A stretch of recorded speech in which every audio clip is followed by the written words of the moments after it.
kita kan dibekali akal sama hati. Akal sama akal itu ya hati kan akal sama tenaga. Hidup di dunia ini jangan joko atau apa adanya. Adanya kita pakai akal cara hidup, kita pakai tenaga, kita cari sesuatu. Jangan dunia ini dirangkum menjadi 3. Ini itu apa motivasi supaya lebih istiqomah, lebih giat, lebih mantap dalam agama. Dunia ini terangkum menjadi 3. 1, ini kalau kita masih muda, masih gadis, masih muda ya perempuan masih gadis, yang laki-laki masih lajang. Itu tentu yang dicari tidak lain tidak bukan mulai belum nikah sampai kecil, mulai balik remaja sampailah sebelum nikah kelas 1 hari. Itu yang dicari kalau cewek ya cari cowok, yang cowok cari cewek. Harta benda nggak pedulikan. Jabatan apa tidak terpikirkan. Pasti yang dipikir cewek atau cowok. Kemana pergi bangun pagi sampai pagi lagi kan liang dalam otak itu carinya ya cewek atau cowok. Harta benda baginya belum begitu penting. Apalagi jabatan, yes, kami serahkan untuk diri demi mendapatkan diri. Itu ketika masih muda. 1, perempuan atau laki-laki.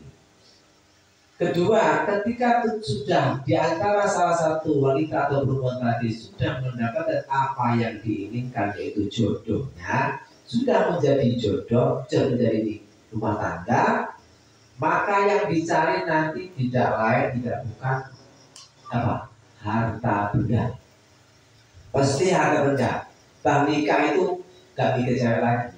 Bagaimana bisa mencukupi anak dan istri. Harta benda. Pokoknya yang termiang kalau kita selalu pikir bagaimana caranya saya dapat uang. Dan kalau bisa melebihi kawan-kawannya, pasti itu nafsu kita. Dari pagi sampai pagi lagi yang dicari harta benda. Itu memang sudah apa ya? Bawaan manusia seperti itu semua. Setelah beristri, bersuami, terus mencari pekerjaan harta. Setelah dapat hartanya, entah yang sedang, entah yang banyak, khususnya yang banyak, yang dicari tidak lain tidak bukan nantinya adalah jabatan, derajat. Nah, 1 cewek atau cowok, 2 harta benda, 3 jabatan. Hanya 3 ini rangkumannya. Dari kita ini bangun pagi sampai nanti sore sampai pagi lagi. Itu ya salah satu di antara 3 ini. Kalau kita lancar ya berpikirkan hanya cewek atau cowok. Kalau kita sudah bersuami istri ya kita yang termiang-miang harta benda. Kalau kita sudah punya harta benda punya istri tentu yang dicari jabatan. Di antara salah satu 3 ini kita cari. Kalau hanya menggunakan akal sama tenaga, nanti itu cara mencarinya susah. Mesti susah, banyak susahnya daripada senang. Kalau sudah dapat, gak bisa menenangkan jiwa, itu mesti. Contoh, ketika kita itu masih lancar yang muda, yang laki-laki, kita cari cewek. Atau yang perempuan cari cowok. Tapi yang tepatnya yang laki-laki cari cewek. Coba wanita itu dicari. Kalau mencari gengsi nggak boleh. Gengsi ke wanita, secara kewanitaannya nggak pantas juga. Tapi ya boleh juga. Cuma pada umumnya kita ambil umumnya yang mencari laki-laki. Kita ketika mencari laki perempuan cewek. Nah, kalau hanya menggunakan akal sama tenaga, akal berpikir bagaimana caranya dapatkan cewek itu. Terus fisik kita benahi sedemikian rupa, kita dandani, kita kuatkan biar nampak bagus, nampak gagah di depan wanita itu. Pikir kita bagaimana cara mendapatkan wanita itu dengan berbagai cara. Itu susah carinya. Banyak rintangannya, kalaupun nanti didapatkan dapat punya istri, cewek, suami, didapatkan. Nanti ketika sudah rumah tangga, apa yang terjadi? Kalau enggak si istri itu bikin kesel kita, satu bikin selalu tingkah laku, ucapan, perilaku selalu membuat hati ini enggak tenang. Tuh. Kalaupun nanti enggak seperti itu, dia itu bikin ulah terus. Kalaupun enggak bikin ulah, pengen putus dari kita, pengen lepas dari kita, itu yang terjadi. Selanjutnya, pokoknya kita sudah punya istri, cari harta dunia. Kalau yang hanya kita gunakan akal sama tenaga, kita nanti akan juga payah mencari harta dunia. Ya dapat, cuman payahnya banyak daripada enaknya. Kalaupun sudah dapat, harta yang kita dapatkan itu tidak bisa menenangkan jiwa kita. Satu. Kedua, harta yang kita dapatkan itu nanti bikin masalah terus. Kalau nggak bikin masalah, harta benda ini tahu-tahu hangus entah kemana. Dapat 1 juta, 2 juta, 3 juta, 5 juta, 10 juta, tahu-tahu habis. Nah gitu. Kalaupun nanti jabatan yang kita cari hanya menggunakan akal sama tenaga, begitu saja sama. Nanti jabatan yang kita raih dengan tolnya, entah ini itu yang digunakan, itu nanti juga susah payah. Ya tapi juga bisa didapatkan. Kalaupun didapatkan, nanti itu banyaknya salah, hati kita tidak tenang. Kedua, nanti akan banyak masalah. Terus selanjutnya diguncang terus sama yang di bawah, seperti itu. Nah, itu semuanya posisi kita terserah mau letaknya di mana sekarang ini. Apakah kita masih lajang, berarti kita masih cari jodoh. Nah, kalau kita masih sudah semuanya yang hadir ini sudah mencari suami istri, berarti harta benda. Kalau yang hadir ini semuanya sudah punya harta benda banyak, ada yang punya keinginan punya jabatan, itu usahakan jangan sampai hanya menggunakan akal sama tenaga. Itu benar. Kita salah kalau pakai hanya akal sama tenaga. Benar, kacau itu nanti. Saya yakin kita semuanya pasti menyadari akan terjadi. Tapi bagaimana lagi kalau sudah terjadi apa? Ya, nggak ada kata terlambat.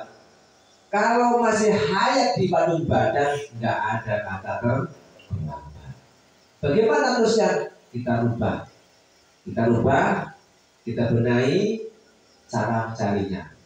Terus apa Pak Ustaz cara mencarinya? Akal gunakan. Akal sudah gunakan dengan baik sesuai syariat. Yang nggak boleh ya jangan. Yang halal ya kita cari dengan baik. Halal dengan cara jelek nggak boleh. Cara halal tapi juga baik. Gunakan akal, kerja cerdas, ya kerjanya kerja cerdas. Kalau nanti udah dipikirkan dengan matang, baru kita berbuat dengan usaha. Itu tenaga. Tenaga sudah dipakai, akal sudah dipakai, satu lagi yang lebih penting dari dua itu. Apa itu? Libatkan yang maha kuasa. Nah ini yang penting. Libatkan yang maha kuasa. Nah, maksudnya Pak Ustaz apa? Melibatkan yang maha kuasa. Tentu kita sebagai hamba Allah Subhanahu wa Ta'ala, manusia yang diciptakan oleh Allah Ta'ala, berbagai nikmat sudah diberikan kepada kita. Nah, tentunya kita harus patuh, sam'an wa ta'atan, mendengarkan dan taat. Itu kunci dalam agama. Dalam agama itu kuncinya dua, sam'an wa ta'atan, dengarkan dan taat. Nah, berarti kalau ada Nabi Muhammad mendakwakan dini dengarkan terus taat, insya Allah akan hidup mulia di dunia akhirat. Nah gitu. Tapi sesuaikan dengan derajat pangkat kita. Jangan kita orang biasa gayanya kayak ustaz. Jangan. Kita orang biasa-biasa saja, ya tahu, nggak begitu banyak tahu, ya jangan berlagak kiai. Yang kiai jangan berlagak syekh, yang syekh jangan berlagak aulia Allah, jangan, sesuaikan dengan apa yang kita punya, insya Allah akan nikmat. Jangan paksakan diri untuk lebih mulia dari orang lain, jangan. Biar Allah Ta'ala yang menilai dan biar Allah Ta'ala yang akan mengangkat derajat martabat kita. Nah itu ya kuncinya. Gunakan akal, tenaga, gunakan usaha, maksudnya terus libatkan yang maha kuasa. Untuk libatkan yang maha kuasa, larangan Allah Ta'ala tinggalkan, perintah Allah Ta'ala laksanakan. Wabil khusus yang wajib sholat, tunaikan sebisa mungkin.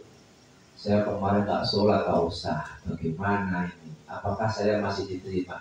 Bisa, kuncinya ini ya. Pokok hayat masih di kandung badan, maka pada saat itu juga kita masih punya kesempatan baik dan mulia.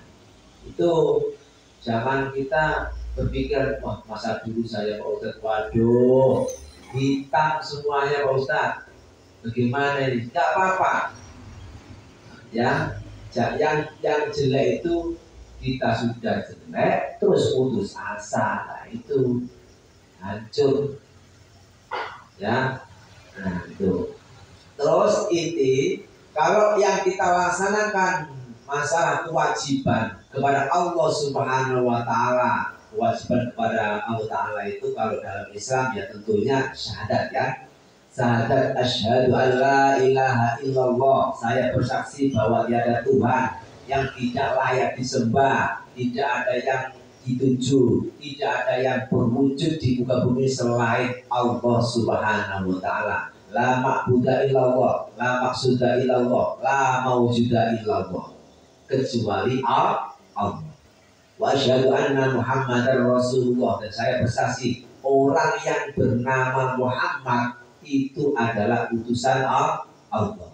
Nah itu. Kedua, ya musholati, wa iqamus sholati, mendirikan sholat 5 waktu. Ingat ya, mendirikan sholat 5 waktu. Bahasanya bukan jamaah 5 waktu, bukan, tapi dirikanlah sholat 5 waktu. Iqamus sholati, dirikan sholat. Bahasanya jangan salah, oh gak jamaah, itu jamaah itu sunnah. Nah ya, jadi kita yang ahli jamaah, yang ahli mendirikan sunnah jamaah, sunnah jamaah. Jangan sampai mengatakan yang gak jamaah gak sholat. Ini kebiasaan ini.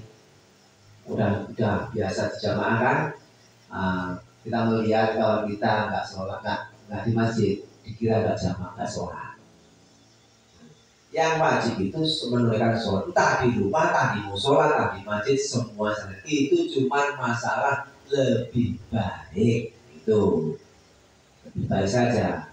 Jadi perintahnya Allah cuma mendirikan sholat. Di mana? Di waktunya. Waktunya bagaimana? Banyak. Ada di awal, ada di tengah, ada di akhir. Itu nanti.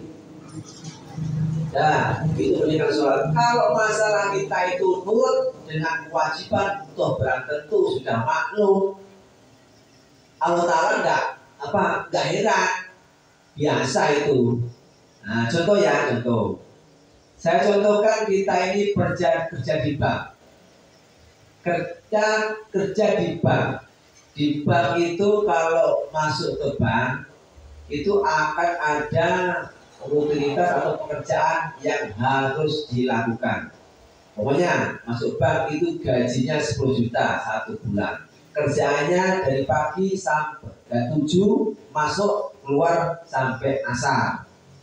Pekerjaannya 10 pekerjaan. Nah itu kalau kalian ini kerja di bank malah dapat gaji 10 juta, terus melakukan 10 perkara, kita ini rajin, istiqomah, tertib, nggak pernah absen, itu wajar. Bosnya pun nggak heran, memang kewajibanmu.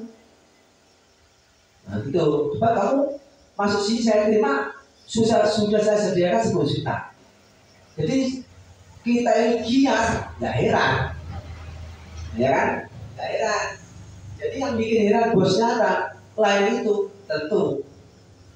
Nah, berarti Allah Ta'ala kalau kita ini rajin sholat, rajin menunaikan sholat tanpa tertinggal satu waktu sholat, nggak heran, biasa. Sebab kamu sudah saya beri hadiah. Ketika kamu melakukan sholat lima waktu dengan tertib, pada tepat pada waktunya, sudah saya sediakan hadiah. Dan itu wajar bagi saya. Tuh, seperti manusia sama seperti itu. Yang membikinkan Allah Ta'ala lebih ngerti, lebih bos kita lebih pengertian, itu kita melakukan sesuatu perkara di luar kewajiban kita. Contoh, nyapu itu bukan tugas kita, ngepel bukan tugas kita, membersihkan ruangan bank bukan tugas kita. Tapi setelah kita melakukan kewajiban 10 tadi kita lakukan dengan baik dan benar, kita malah nyapu, membersihkan ruangan teman-temannya, menata buku itu. Nah, itulah nilai plus di mata bosnya. Anak ini kok luar biasa ya. Jadi itu otomatis nanti pasti akan mendapat lebih daripada gaji. Sama juga Allah Ta'ala seperti itu. Yang membuat Allah ini sayang kepada kita, kita melakukan perkara-perkara sunnah yang kita rutinkan sedemikian rupa, istiqomahkan maksudnya. Nah, itulah yang bikin Allah Ta'ala itu buset, anak orang ini luar biasa. Enggak tak wajibkan kamu melakukan benar-benar kayak, bahkan malah persis kayak wajib. Betul. Kegiatan seperti ini kan sunnah. Baca Quran sunnah wajib. Sunnah. Enggak kita lakukan ya enggak apa-apa. Kita lakukan dapat pahala, tapi tidak dapat dosa ketika ditinggal. Kok dirutinkan istiqomah? Bukan mengadakan kita suatu syariat baru, bukan. Kita mengistiqomahkan. Ya, istiqomah adalah ibadah. Istiqomah baik, istiqomah berbicara baik, sedekah setiap hari Senin itu sedekah, istiqomah. Itu yang kita kejar istiqomahnya, bukan mewajibkan perkara sunnah, enggak. Nah, itulah yang Allah Ta'ala membuat kita ini lebih diperhatikan. Nah, maka salah satu cara melibat Allah Ta'ala kita pakai Quran ini. Maka gunakanlah dengan sebaik mungkin. Insya Allah Quran ini menjadi senjata pamungkas kita menjalani hidup ini. Al-Quran itu pasti menjadi mukjizat yang utama dan yang terakhir sampai akhir kiamat nanti. Ini Al-Quran yang selalu ada. Apalagi hatinya Quran.